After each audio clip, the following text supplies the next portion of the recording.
Shalom Bapak Ibu peserta Bible Study Perjanjian Baru. Hari ini kita akan melanjutkan pembelajaran kita. Kita sudah masuk di Injil Matius pasal 27. Dan hari ini kita akan membahas seluruh ayatnya, yaitu dari ayat 1 sampai 66. Yang pertama kita melihat Matius 27 ayat 1 sampai 10 yang berbicara tentang Yesus diserahkan kepada Pilatus dan kematian Yudas. Mengapa Yesus diserahkan kepada Pilatus? Padahal dalam Matius 26 ayat 66, Yesus telah dijatuhi hukuman mati. Yesus dijatuhi hukuman mati atas tuduhan karena ia menghujat Allah. Sedangkan pihak Romawi tidak akan menghukum mati seseorang dengan tuduhan menghujat Allah. Karena itu mereka membawa Yesus kepada Pilatus sebagai wali negeri dengan tuduhan bahwa Yesus melarang orang untuk membayar pajak dan juga ia menyatakan diri sebagai raja. Jadi tuduhannya diganti ya, kalau dulu menghujat Allah, sekarang karena Yesus melarang orang untuk membayar pajak dan juga menyatakan diri sebagai raja. Untuk hal ini sebenarnya Yesus telah mengatakan bahwa ia akan diserahkan kepada imam-imam kepala dan ahli-ahli Taurat, lalu dijatuhi hukuman mati, kemudian diserahkan kepada bangsa-bangsa yang tidak mengenal Allah. Hal itu dapat kita baca di dalam Matius pasal 20 ayat 18 dan 19 yang dikatakan seperti ini. Sekarang kita pergi ke Yerusalem dan anak manusia akan diserahkan kepada imam-imam kepala dan ahli-ahli Taurat dan mereka akan menjatuhi dia hukuman mati. Dan mereka akan menyerahkan dia kepada bangsa-bangsa yang tidak mengenal Allah, supaya ia diolok-olokkan, disesah, dan disalibkan, dan pada hari ketiga ia akan dibangkitkan. Semua tuduhan yang dituduhkan kepada Yesus adalah fitnah. Mereka mengganti tuduhannya dengan tujuan supaya pemerintah Romawi dapat menjatuhkan hukuman mati. Jadi, mereka akan lega jika Yesus mati. Apa yang terjadi dalam diri Yesus? Semuanya telah dikatakan sebelumnya, seperti yang kita baca tadi di dalam Matius 20 ayat 18 sampai 19. Melihat hukuman mati terhadap Yesus, apa yang terjadi dengan Yudas? Di dalam Matius 27 ayat 3 sampai 4a dikatakan seperti ini. Pada waktu Yudas yang menyerahkan dia melihat bahwa Yesus telah dijatuhi hukuman mati, menyesallah ia. Lalu ia mengembalikan uang yang 30 perak itu kepada imam-imam kepala dan juga tua-tua. Dan berkata, aku telah berdosa karena menyerahkan darah orang yang tak bersalah. Kita melihat Yudas menyesal dan mengembalikan uang yang telah diterimanya. Sekalipun Yudas menyesal, tidak mengubah situasi yang ada. Selanjutnya kita melihat sikap imam-imam kepala dan tua-tua Yahudi. Dari ucapan Yudas dalam ayat 4a dikatakan, aku telah berdosa karena menyerahkan darah orang yang tak bersalah. Mereka mendengar bahwa Yesus tidak bersalah, namun mereka tidak peduli. Mereka mengatakan bahwa itu urusan Yudas, bukan urusan mereka.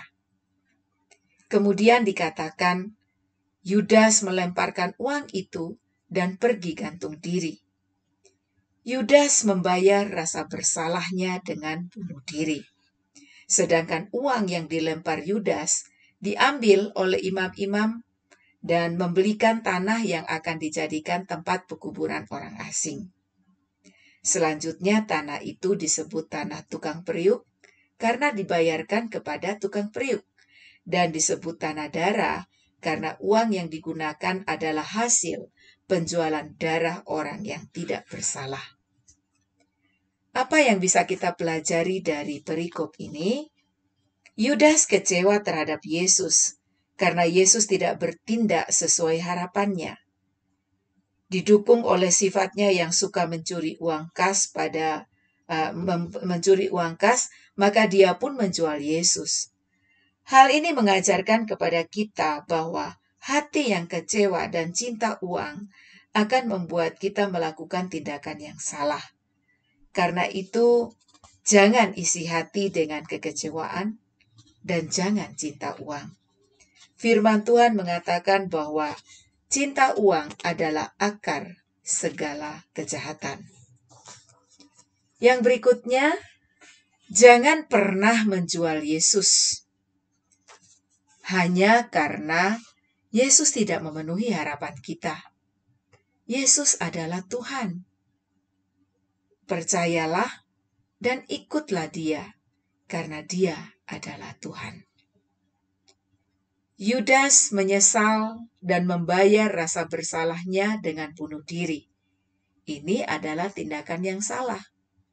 Yang benar adalah, jika kita punya salah, penyesalan itu harus, lalu dilanjutkan dengan langkah pertobatan, bukan bunuh diri. Lalu minta pengampunan dari Tuhan. Sebesar apapun dosa atau kesalahan kita, jika kita datang pada Tuhan dan minta ampun dengan tulus hati, pasti akan diampuninya. Kita bisa baca itu di dalam Yesaya pasal 1 ayat 18 dan 1 Yohanes 1 ayat 9. Hal berikut yang kita pelajari adalah Matius 27 ayat 11 sampai 26 yang berbicara tentang Yesus di hadapan Pilatus. Bapak Ibu bisa baca juga di dalam paralelnya Markus 15 ayat 1 sampai 15, Lukas 23 ayat 1 sampai 5 dan Yohanes 18 ayat 33 sampai Yohanes 19 ayat 16. Dalam Lukas 23 ayat 1 sampai 2 dan 5 dikatakan seluruh sidang menuduh Yesus sebagai orang yang menyesatkan bangsa Yahudi, melarang membayar pajak kepada Kaisar, dan mengaku bahwa dirinya adalah Kristus atau Raja. Juga, dia adalah penghasut rakyat dengan ajarannya. Sedangkan dalam Yohanes 18 ayat 29 sampai 30, Yesus dituduhkan sebagai penjahat. Yohanes 19 ayat 7, Yesus menganggap dirinya sebagai anak Allah, dan Yohanes 19 ayat 12, Yesus menganggap dirinya sebagai raja yang melawan kaisar. Terhadap semua tuduhan itu, Yesus tidak menjawab, karena ia akan menggenapi apa yang telah dinubuatkan atas dirinya. Nubuatan itu dapat kita lihat di dalam Yesaya pasal 53 ayat 7. Yang dikatakan dia dianiaya, tetapi dia membiarkan diri ditindas dan tidak membuka mulutnya seperti anak domba yang dibawa ke pembantaian, seperti induk domba yang keluh di depan orang-orang yang menggunting bulunya, ia tidak membuka mulutnya. Selain itu, dia tahu untuk apa dia datang ke dunia ini, yakni untuk menebus dosa manusia dengan mati di atas kayu salib. Di ayat 18 dari Matius pasal 27, Pilatus tahu bahwa imam-imam kepala dan tua-tua Yahudi dengki kepada Yesus. Sebenarnya Pilatus tahu kalau Yesus itu tidak bersalah. Apalagi istrinya pun telah mengingatkannya. Di dalam ayat 23 dan 19 kita bisa lihat itu. Lukas 23 ayat 6 sampai 12 diceritakan bahwa Pilatus mengirim Yesus kepada Herodes. Pilatus melakukan itu sebab rupanya ia ingin melepaskan tanggung jawabnya. Herodes sangat senang ketika dia bertemu dengan Yesus, karena dia ingin melihat Yesus melakukan mujizat di hadapannya. Namun Yesus tidak melakukan itu. Herodes pun mengajukan pertanyaan-pertanyaan, tapi Yesus pun tidak menjawabnya. Tuduhan-tuduhan pun dituduhkan kepada Yesus. Herodes dan pasukannya mulai menista, mengolok-olok, bahkan memakaikan pakaian kebesaran dan mengirim Yesus kembali ke Pilatus. Nah, kalau dulu Herodes dan Pilatus ini bermusuhan, akibat dari peristiwa ini, mereka berdua bisa berdamai dan bersahabat. Pontius Pilatus dan Herodes tidak menemukan kesalahan yang setimpal dengan hukuman mati. Namun, Pilatus lebih mendengar kepada hasutan-hasutan imam-imam kepala dan tua-tua Yahudi, serta teriakan rakyat. Sehingga pada akhirnya, Barabas yang adalah penjahat, pemberontak, pembunuh, penyamun, itu dibebaskan. Sedangkan Yesus dihukum mati. Matius 27 ayat 24-26, di situ kita bisa membaca yang mengatakan bahwa ketika Pilatus melihat bahwa segala usaha akan sia-sia, malah sudah mulai timbul kekacauan, ia mengambil air dan membasuh tangannya di hadapan orang banyak dan berkata, "Aku tidak bersalah terhadap darah orang ini. Itu urusan kamu sendiri." Dan seluruh rakyat itu menjawab, "Biarlah darahnya ditanggungkan atas kami dan atas anak-anak kami." Lalu ia membebaskan Barabas bagi mereka, tetapi Yesus disesahnya, lalu diserahkannya untuk disalibkan. Pilatus tahu Yesus tidak bersalah, namun dia tidak sanggup untuk bertindak benar. Apa pelajaran yang bisa kita ambil dari perikop ini? Dari sisi imam-imam kepala dan tua-tua Yahudi, kita belajar bahwa kedengkian membuat mereka membuat tuduhan-tuduhan yang mengharuskan lawannya, dalam hal ini Yesus, hancur. Janganlah hati diisi dengan kedengkian, karena kedengkian akan membawa kita masuk dalam kejahatan yang merugikan diri sendiri dan juga orang lain. Jika ada dengki di hati, segera selesaikan. Jika tidak, maka akan membawa kita kepada kebinasaan. Lalu kita lihat dari sisi Pilatus. Pilatus adalah orang yang tahu kebenaran tapi tidak bertindak benar. Sebisa mungkin dia lari dari tanggung jawab. Nah, sebagai anak Tuhan yang tahu kebenaran, mari kita bertindak benar. Ini memang tidak mudah, tapi kita harus berusaha. Tindakan benar menunjukkan bahwa kita adalah orang yang bertanggung jawab menjalani kebenaran yang kita miliki. Lalu kita lihat dari sisi Herodes. Herodes ingin bertemu Yesus hanya untuk melihat tanda atau mujizat. Mari kita menjadi anak Tuhan yang selalu merindukan kedekatan dengan Yesus. Bukan hanya sekedar melihat mujizat, tapi karena rindu bersekutu dengannya. Lalu kita lihat dari sisi rakyat, mereka berani menanggung darah orang yang tidak bersalah. Kenapa? Karena pikiran yang telah diracuni oleh ajaran-ajaran yang tidak benar, yang disuntikkan oleh imam-imam kepala dan tua-tua Yahudi, yang menjadi pemimpin mereka. Nah, sebagai pemimpin-pemimpin rohani, sampaikan kebenaran sejati kepada umat, sehingga umat memiliki pikiran yang benar dan melakukan tindakan yang benar.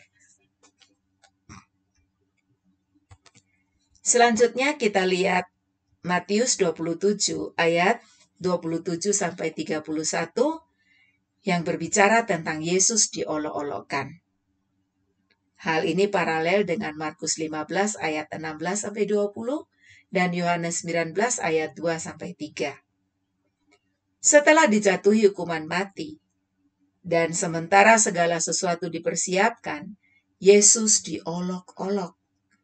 Pakaiannya ditanggalkan, dan kepadanya dikenakan jubah ungu untuk meniru jubah ungu yang biasa dipakai oleh para raja. Ini adalah bentuk pengolokan atau penghinaan. Setelah itu mereka juga menganyam sebuah mahkota duri, lalu dipakaikan di atas kepalanya. Bahkan memberikan sebatang bulu sebagai tongkat kerajaan untuk mencemoohnya. Mereka mengolok-olok dan memanggilnya raja. Lalu meludahi, memukul. Setelah itu, Yesus dibawa untuk disalibkan. Bila kita membaca kitab paralelnya, kita melihat betapa sempurnanya penderitaan yang dialami Yesus. Semua yang dialaminya telah dinubuatkan dalam Yesaya pasal 52 ayat 13 sampai 53 ayat 12. Pembelajaran apa yang kita bisa pelajari dari perikop ini? Yesus mengalami aniayaan dan penghinaan yang luar biasa. Direndahkan serendah-rendahnya. Tidak sepatah kata pun keluar dari mulutnya untuk membela diri. Dia rela menerima semua itu untuk manusia berdosa. Semua penderitaan yang dialaminya untuk menggantikan posisi manusia berdosa, termasuk saudara dan saya. Dosa itu membawa akibat yang sangat mengerikan. Karena itu, mari kita bersyukur dan tidak hidup dalam dosa. Selanjutnya Matius 27 ayat 32 sampai 44, kisah tentang Yesus disalibkan. Hal ini bisa kita baca di dalam paralelnya juga dalam Markus 15 ayat 21 sampai 32, Lukas 23 ayat 26 ayat 26 dan 33 sampai 43 serta Yohanes 19 ayat 17 sampai 24. Dalam perjalanan menuju Golgota, siksaan terhadapnya tetap dilakukan. Lalu Simon dari Kirene pun dipaksa untuk memikul salib Yesus. Apa saja yang terjadi ketika sampai di Golgota? Yesus diberi minum anggur campur empedu dengan tujuan untuk mengurangi rasa sakit. Namun, Yesus hanya mengecap dan tidak meminumnya. Hal ini menunjukkan bahwa Yesus siap menderita secara penuh. Tidak perlu dikurangi rasa sakitnya. Yesus disalibkan di antara dua penyamun atau penjahat. Yesus pun dinyatakan sebagai penjahat, sekalipun dia orang benar. Kemudian pakaiannya diundi sesuai dengan yang tertulis dalam Mazmur 22 ayat 19. Kemudian Yesus diejek, dia dihujat oleh orang-orang yang lewat di situ, imam-imam kepala dan ahli-ahli Taurat, tua-tua Yahudi. Mereka pun tidak ketinggalan untuk mengejek Yesus dan menghujat dia. Penyamun-penyamun pun ikut ambil bagian untuk mengejek dia. Tentara Romawi termasuk di dalamnya. Bapak Ibu yang dikasihi Tuhan, apa pembelajaran yang bisa kita ambil dari perikop ini? Yesus dengan rela melewati setiap penderitaan karena cintanya kepada manusia berdosa. Mari kita terus mencintai Tuhan Yesus, sekalipun kita harus melewati penderitaan hidup dalam dunia ini. Penderitaan dunia ini tidak sebanding dengan penderitaan dalam kekekalan. Penderitaan terberat telah dipikul Tuhan Yesus. Yesus rela pikul salib karena kita. Mari kita pun rela pikul salib dan ikut dia. Pengikut Kristus sejati harus siap sangkal diri dan pikul salib. Yesus diejek, dihina, dan dipermalukan sedemikian rupa. Dan dia tidak membela diri, tapi menerimanya dan terus memikul salibnya. Mari kita pun mengikuti teladannya. Ketika kita diejek, ketika kita dihina, ketika kita ditolak karena iman kita kepada Yesus, tetaplah tekun. Jangan pernah meninggalkan Tuhan Yesus. Selanjutnya kita melihat Matius 27 ayat 45 sampai 55 yang berbicara tentang Yesus mati. Hal ini bisa kita baca juga di dalam paralelnya Markus 15 ayat 33 sampai 41, Lukas 23 ayat 44 sampai 49, dan Yohanes 19 ayat 28 sampai 30. Pada hari Yesus mati, dikatakan kegelapan meliputi seluruh daerah itu mulai pukul 12 sampai pukul 3. Hal ini telah dinubuatkan dalam Amos pasal 8 ayat 9, yang dikatakan, pada hari itu akan terjadi. Demikianlah firman Tuhan Allah. Aku akan membuat matahari terbenam di siang hari dan membuat bumi gelap pada hari cerah. Mengapa terjadi kegelapan? Kegelapan merupakan simbol daripada kemurkaan Allah. Pada saat Yesus berada di kayu salib, Dia sedang menggantikan posisi manusia berdosa. Dia sedang memikul dosa dunia. Ya, dosa dunia ditimpakan kepadanya, sehingga murka Allah pun ditimpakan ke atasnya. Yesus memikul dosa dunia dalam dirinya, maka ia mengalami keterpisahan dengan Tuhan Allah. Karena itu ia berseru, "Allahku, Allahku, mengapa engkau meninggalkan aku?" Dosa membuat keterpisahan dengan Allah.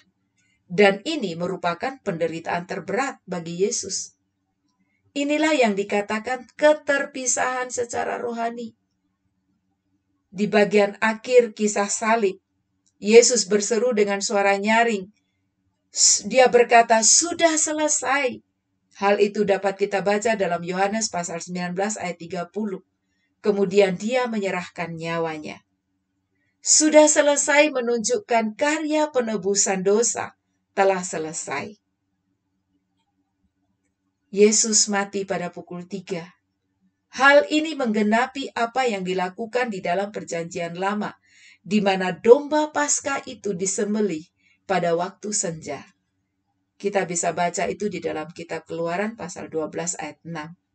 Di sini kita melihat Yesus benar-benar menunjukkan dirinya sebagai domba Paskah yang disembelih untuk pengampunan dosa dunia. Dan pada saat Yesus mati, Alkitab menceritakan, tirai bait Allah terbelah dua. Tirai ini memisahkan ruang suci dan ruang maha suci. Apa artinya? Kematian Kristus membuka jalan kepada Bapa. Hal ini bisa juga kita baca di dalam Ibrani pasal 10 ayat 19 sampai 20. Lalu dikatakan juga bahwa pada saat Yesus mati ada gempa bumi. Bukit batu terbelah dan kuburan terbuka. Orang-orang kudus bangkit. Kepala pasukan dan prajurit-prajurit yang tadinya menghina dan mengolok-olokkan Yesus, melihat apa yang terjadi, kini mereka berkata, "Sungguh, ia ini anak Allah." Pada saat Yesus disalib, murid-murid pada lari, kecuali Yohanes. Perempuan-perempuan yang terbiasa melayani Yesus, mereka tetap berada di sana. Mereka adalah contoh orang-orang yang setia. Apa pelajaran yang bisa kita ambil dari perikop ini? Di atas salib, Yesus terpisah dari Allah karena Yesus memikul dosa dunia. Dosa membawa keterpisahan dengan Allah. Karena itu bagi kita yang sudah didamaikan oleh pengorbanan Kristus, jangan hidup di dalam dosa lagi. Keterpisahan dengan Allah adalah kematian kekal. Persekutuan dengan Allah membawa kehidupan. Jadilah seperti perempuan-perempuan yang melayani Yesus. Mereka setia dan berani tetap berada di dekat Yesus waktu disalib. Sementara murid-murid lari. Beranilah menunjukkan iman kepada siapapun, meskipun situasi yang tidak meskipun di situasi yang tidak menguntungkan. Setia berarti berani bayar harga. Selanjutnya kita lihat Matius 27 ayat 57 sampai 61, kisah tentang Yesus dikuburkan. Hal ini bisa juga kita baca di dalam paralelnya Markus 15 ayat 42 sampai 47, Lukas 23 ayat 50 sampai 56, dan Yohanes 19 ayat 38 sampai 42. Yesus benar-benar mati.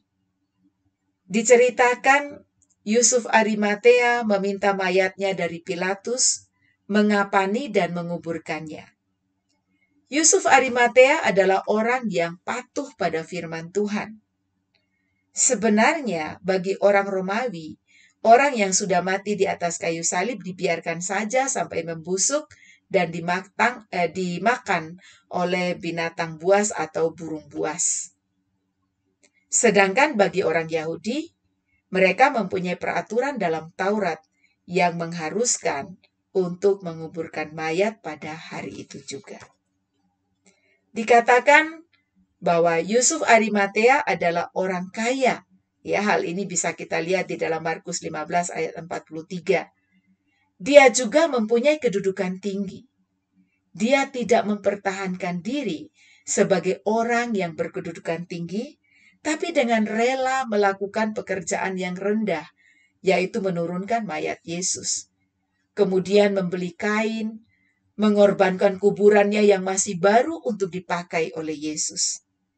Dan di dalam Yohanes 19 ayat 39, dikatakan bahwa Yusuf Arimatea dibantu oleh Nikodemus. Mereka berdua melakukan itu dengan penuh cinta akan Yesus. Apa pelajaran yang bisa kita ambil dari perikop ini? Yusuf Arimatea menyerahkan apa yang dimilikinya untuk memberikan yang terbaik kepada Yesus. Demikian juga dengan Nikodemus. Mereka menunjukkan diri bahwa mereka adalah murid Yesus.